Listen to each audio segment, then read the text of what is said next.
Wall Street Memes Casino, I'm fine. and Sportsbook.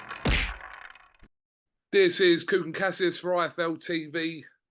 I'm going to call you a little bit of a blast from the past on IFL because there are some early videos, kind of pre-UFC and whatever else of you as a young boy back then, I suppose. Very early, mate. And I remember that day pretty well, you know. I'm pretty sure at the time that was one of the first interviews I'd ever done. I remember me and Tommy Fury interviewed with you because I think that basically no one cared enough about either of us to have us on like alone. So like combined put us together. And yeah, I remember like the big camera there, you were there, and oh man, that was a long time ago. That must have been, I don't even know, it must have been like 10 years ago or so. Well, yeah, how old are you now, Tom? 30. I'm nearly 31. Okay, so I reckon it was about 9-10 years ago. We started in 2010, which is 14 years ago.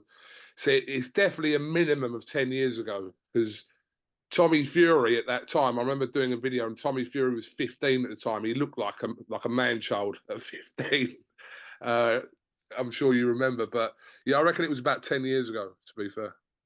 Yeah, I remember the first time I met Tommy. Tommy was, I believe he was like 13 or 14. And he told me his age, and he had these massive arms. I remember being like, fucking hell. I'm a fair bit older than Tommy. I think I'm probably like at least 5 years older than him or whatever. I must have been like 20-ish at the time. I was like, fucking hell, this guy's arms are massive for a 15-year-old, 14-year-old, whatever he was at the time. It's wild. Crazy. Yeah, long time. We're all getting older. Well, kind of anyway. Well, things have gone, shall we say, quite well for you over recent times. You've become a prominent star now in the UFC. How is life? Yeah, life's amazing. Life's really good, thank you. Yeah, really good. I can't complain, mate. Honestly, I'm absolutely living my dream. And yeah, here we are, number one in the world right now. Everything's good. Training's good. Family's good. Healthy. I have literally nothing to complain about, mate. Everything's really, really good. Might sound of a silly question, but do you miss the boxing?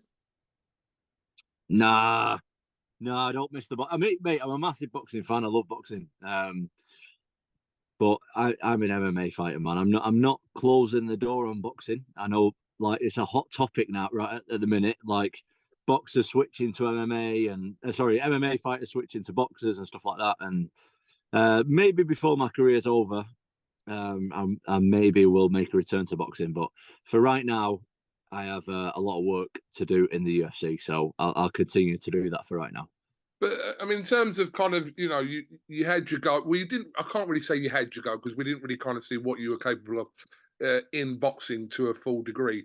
But you kind of made your decision, and then with the MMA, it's kind of paid off for you. Where you could have spent half your time trying boxing, it may have not worked out, and the opportunities in MMA and UFC may have not come. So you've done it the right way, and it's worked out for you in that way.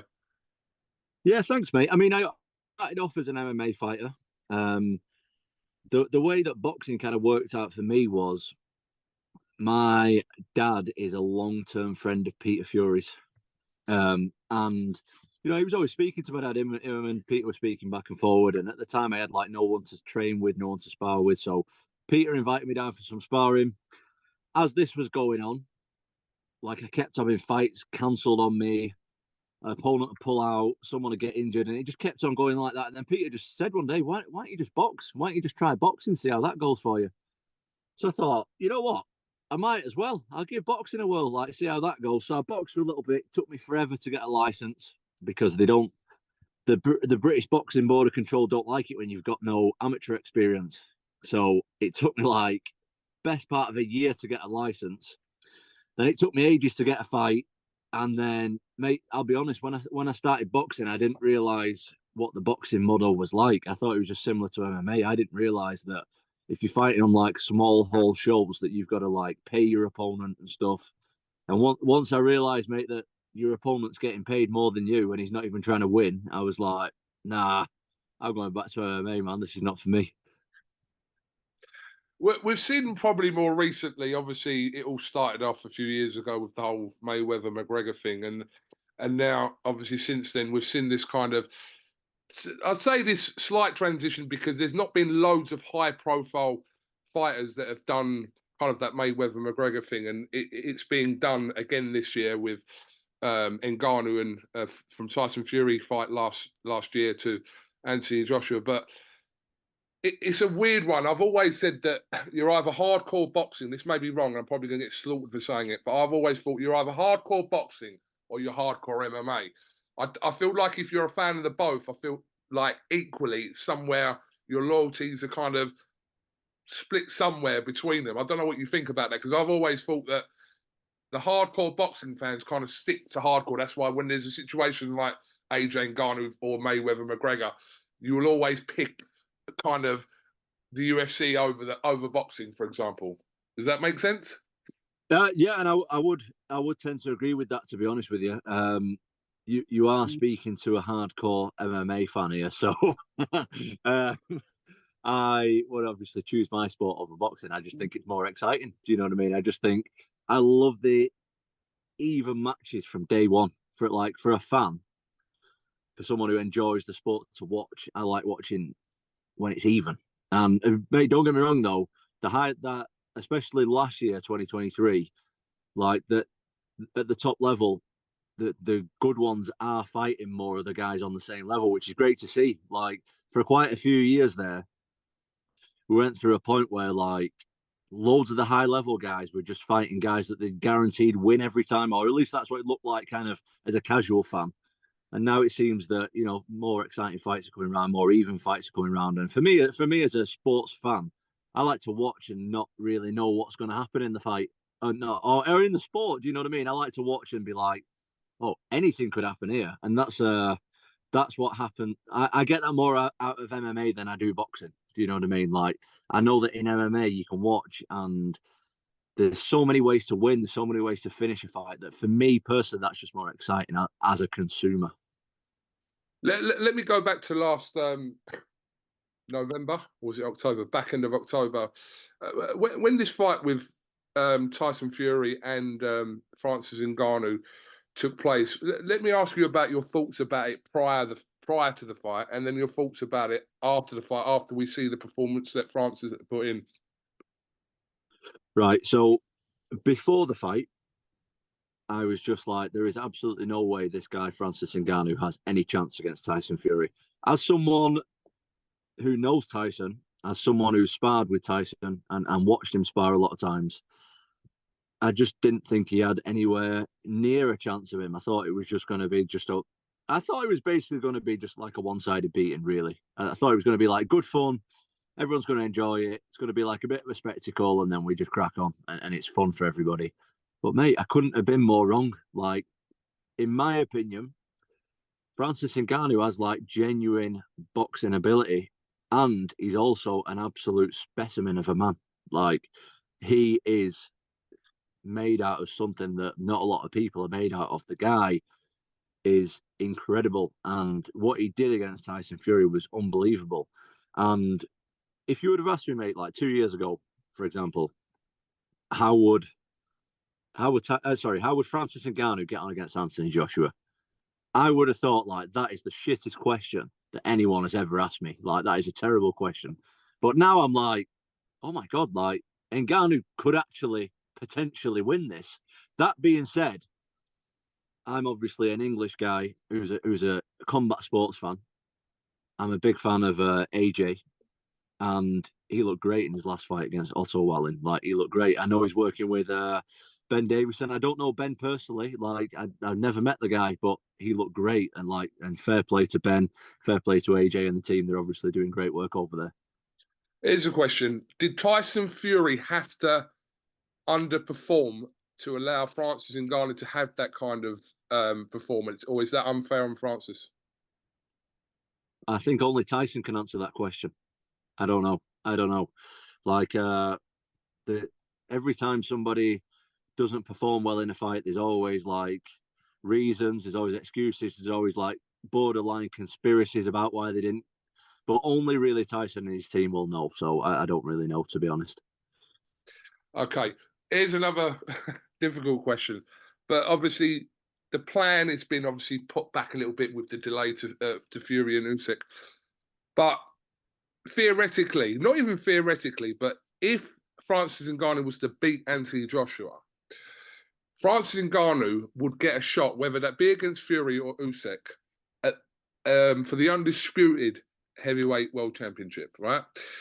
For somebody who's crossed over from MMA, right, within 2 fights, be it Fury and Joshua, does that warrant, in your opinion, a shot at undisputed of heavyweight boxing? I can see both sides, to be honest. Yeah, And I think, mate, you have to respect Francis Ngannou. absolutely. You have to. Like, if he wins this fight against Joshua, which is debatable, do you know what I mean? It could go either way. But if he does, he'll be 1-1 in boxing. 1 win and 1 loss. And he'll, as you say, he'll potentially be fighting for the undisputed title, which is, it's nothing short of incredible. Like, you have to respect him. You have to respect what he's done in his life. And yeah, it's just maximum respect to Francis Ngannou, man. It's so impressive. From what you've seen of Francis Ngannou in that Tyson Fury fight, how does he beat Anthony Joshua? If he's going to beat him, how does he beat him? I don't know. He's got to land a couple of big shots. Obviously, they're both massive guys, aren't they? They're both big, strong guys. Power Totally punchers. different fight to the Fury fight. This obviously. I think it's stylistically. I think that Ngannou's got a better chance in this fight. But that being said, you can watch his fight against Fury now. Whereas when Fury was fighting Ngannou, it was like there was no footage of him of boxing. He was just coming from MMA, which is a different sport. So Like the pad work you saw in the workout and things like that. Yeah. Well, he proper had everyone over on that one, didn't he? Including me. Like, I was watching his pads and being like, fucking hell, this guy's gonna get absolutely mashed up. And mate, I couldn't have been more wrong. It was incredible. Are you seeing an upset or potentially an upset? Could there be or not? What would be an upset for Francis Ngannou to win?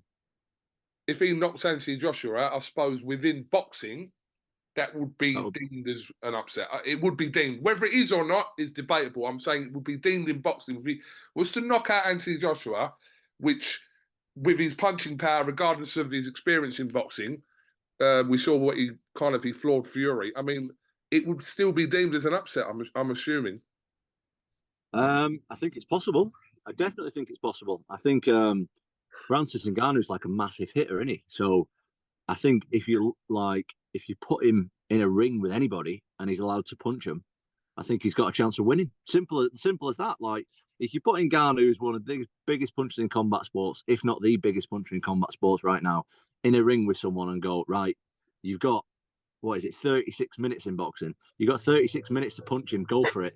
I think he's definitely got a chance. I must have interviewed about 30 people that week during Fury and Ngannou, and there was only one person that said that Ngannou was going to win. Obviously, he didn't win. It was like in people's eyes, a close or debatable fight. But there was one person who said that Francis Ngannou was going to win, and that was Rampage Jackson. Now, biasly, obviously, because of coming from the whole UFC background, he was backing his fellow MMA guy, whatever you want to say. But he wasn't given a chance. But going into this fight with Joshua, there are a lot more people that are kind of curious and very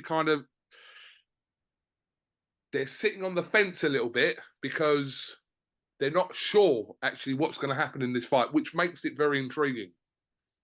I'm definitely intrigued by it. But see, in my opinion, Joshua's had a really rough time with like the press and stuff over the last few years. And you can't count out Anthony Joshua. Like, he's a former world champion. I don't even know. Is he still a world champion? I don't even know how the belts work in boxing. So Tyson Fury has 1 belt of the recognised belts, and Alexander Usyk has 3. So Anthony Joshua hasn't been a champion since he lost to Alexander Usyk the first time. Right, so he's a former champ. So why is there so many fucking belts? Well, there's 4 recognised belts. This is a different this is a different conversation altogether.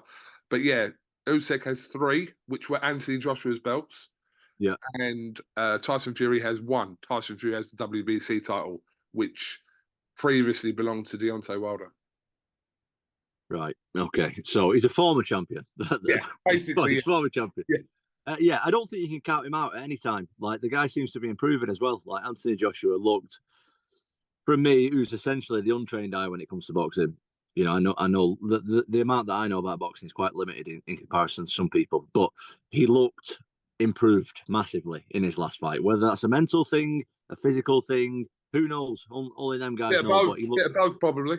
He looked great. He looked great in my opinion. I watched the fight. I stayed up, watched it. I thought he looked great. So if he puts on a performance like that, I wouldn't be surprised if Anthony Joshua won as well. Coming back to Tyson Fury, obviously that fight was meant to take place this week. Obviously, Tyson Fury suffering a cut in sparring that threw the whole heavyweight division into turmoil. Tyson Fury being accused at that point of cutting himself and getting one of his sparring partners to it, which is absolutely ridiculous. But I think people are now, they've seen Tyson Fury, have kind of put that to bed a little bit. But yeah, it's unfortunate. These things do happen in combat sport, full stop, not just boxing, obviously. Well, that's what people said, that he cut himself. There were suggestions on the Friday, not last Friday, Friday before, and it's been addressed a few times. So it wasn't just like 1 or 2 people saying it. Basically, yeah, that he cut himself or got someone inspiring to cut him, and these ridiculous suggestions. I mean, it's ludicrous, but yeah, this is what a few people online or wherever were saying. But there probably still are a few people saying that. Why would he do that? He's going to get millions of pounds, Eddie, for it, and the chance at fighting for all the belts. Why on earth would he do that? Exactly. I'm looking at the fight that I'm looking forward to the most, mate, is the People's title, which is John Fury against Carl Froch. Everyone wants to see that, mate. That'll be fucking hell. When I seen that video, mate, that was amazing. Oh my god. I mean, yeah, look, this is a kind of a side play to all this heavyweight stuff at the minute, but yeah, I mean, I shouldn't even say if people don't know. They know where, obviously, John Fury wasn't happy with some of the comments that Carl Froch had made about Tyson and Tyson's resume. And then John Fury's called out Carl Froch to a fight in front of 93,000. Whether it hit 93,000, who knows? But that's been an interesting little back and forth with Froch and Big John Fury, yeah. Well, if there's 93,000 people going, I would definitely be one of them. I'd be front row, mate, if that happened. Absolutely. I'm well interested in watching that. Tom, let's talk about you. Obviously, I'm a very casual UFC fan. I only literally watch the Brits and the Irish and, you know, people that kind of close to home.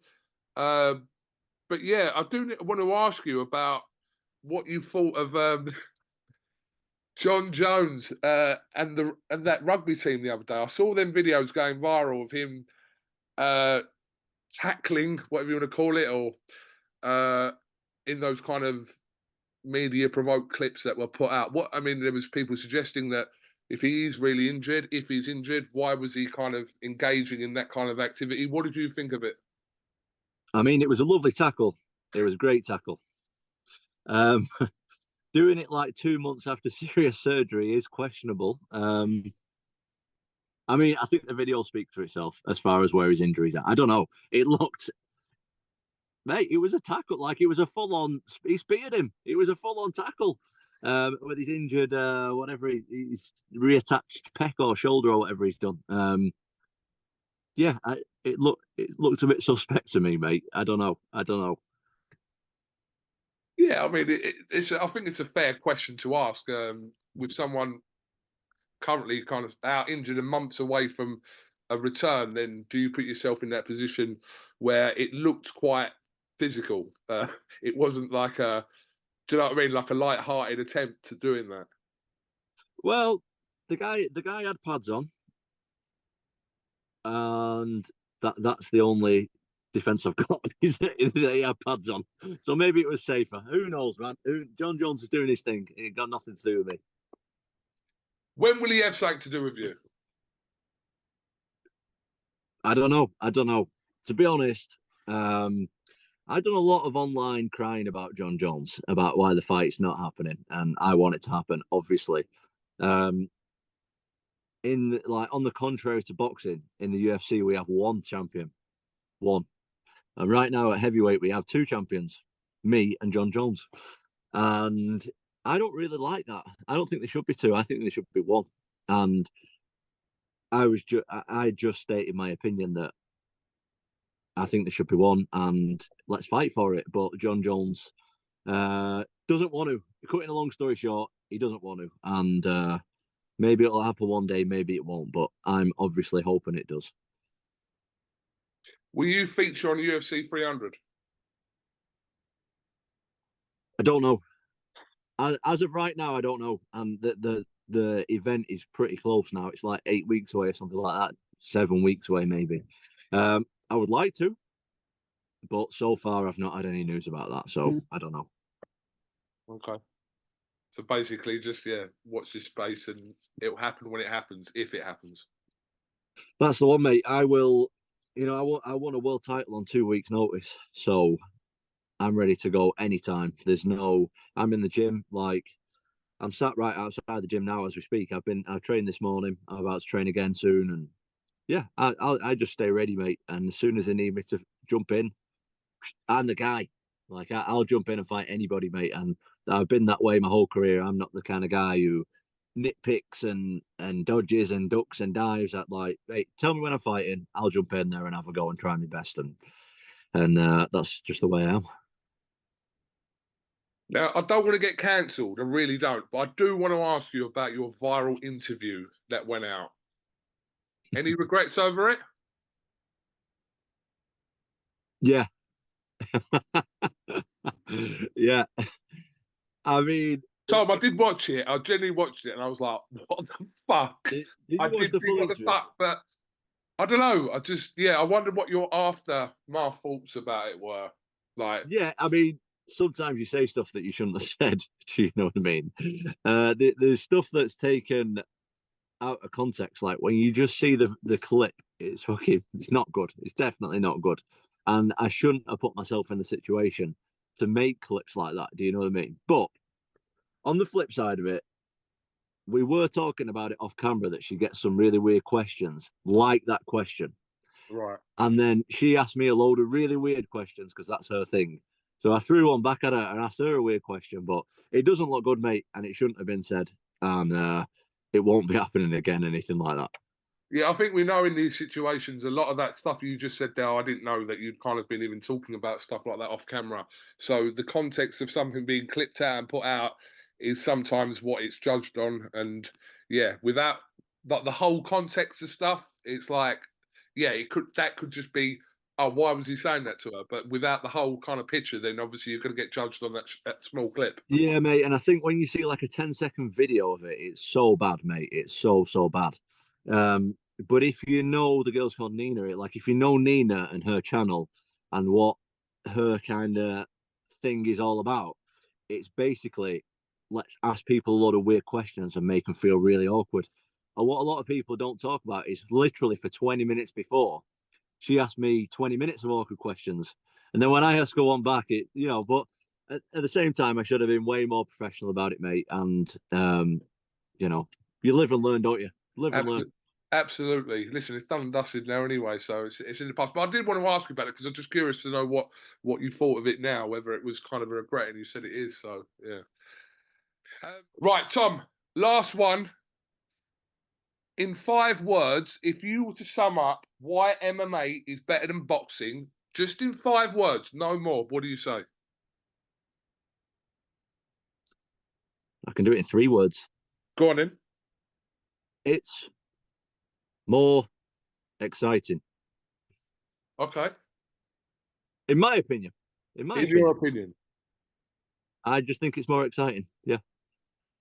I'm not going to debate this with you. I don't agree with that. But listen, And like I said, I'm a casual UFC fan. If I wasn't, and more so into it, then maybe not. But love what you're doing, Tom. Absolutely. I think you're to kind of from not even from 10 years ago, but to get to where you've got now, and you're kind of one of the most prominent figures in UFC now. Whether I'm a big fan of it or not, I can see that day to day just by being involved in combat sports. So honestly, absolute well done to you, mate. Oh, thank you, mate. And let me just say, I know this interview and a lot of interviews that I do with like boxing channels and whatever. Not that I've done too many, but it's always like this MMA versus boxing thing going on. And to be honest with you, I don't really like that. Like, I think there's a place for both of us. I definitely think there is. Like, it's always like, oh, which one's better, MMA or boxing? And there's enough fans out there, mate, for everyone. Like, whatever you like, go and watch that. It doesn't always have to be a debate which one's the best. Like, some people like MMA, some people like boxing, some people like rugby, some people like football, some people like tennis, some people like cricket. It doesn't matter. Like, there's enough fans of sports and enough athletes enjoy everything. So I'm a fan of boxing. I'm also a fan of MMA. I also like watching rugby sometimes. I watch a bit of football here and there. Like, what does it matter? Let's all live in peace and harmony and enjoy the sport that we like. Right, who cares? If you like both, you like both. If you like one, you like one. Who cares? But there is a debate. It's a friendly debate. I don't ever see anything getting too irate and heated over it. But you're right. If you like something, just like it. If not, then don't watch it. It's like, yeah. Exactly. Okay, Tom, thank you very much for your time. Hopefully next time I see you, I'll see you somewhere. I don't know where that'll be, but what gym are you outside at the moment? I'm just outside my mate's gym fighting for fitness over in just outside Warrington. Okay. Well, mate, what's the best event to go to then as a boxing fan? Well, obviously the next couple of events that are happening that are of nature of relevant whatever is Aj-Ngannou on the 8th, and then the Fury Usyk fight, which is on the 18th. So there's a couple of shows, one in Manchester, Zelfa Barrett from Manchester and Jordan Gill, that's in April. There's a few domestic shows dotted about kind of up your way, but the two big ones are in Saudi Arabia. So Right. Okay. All right. Well, hopefully I'll see you at one, mate, at some point. definitely, mate. I did see you at one, actually. I was at Parker versus Chisora. That was in Manchester, weren't it? I was at that. They're still second. They're the rematch. I don't know. Okay, it was quite a while ago now. It was a couple of years ago. But I did see you there. All right. Well, listen, I definitely didn't see you. I don't remember seeing you, but then again, I don't know. We didn't talk, did we? I know we didn't. No. I just seen you like by the front. I was like a few rows back, I think. Well, listen, next time I see you, you're definitely going to be at the front somewhere. Fucking hell. All right, mate. All right. Tom, nice thank one. you very much for your time, mate, and Thanks, appreciate mate. it. We'll catch up All soon. right. I'll see you soon, mate. See you later. Wall Street Memes Casino I'm fine. and Sportsbook.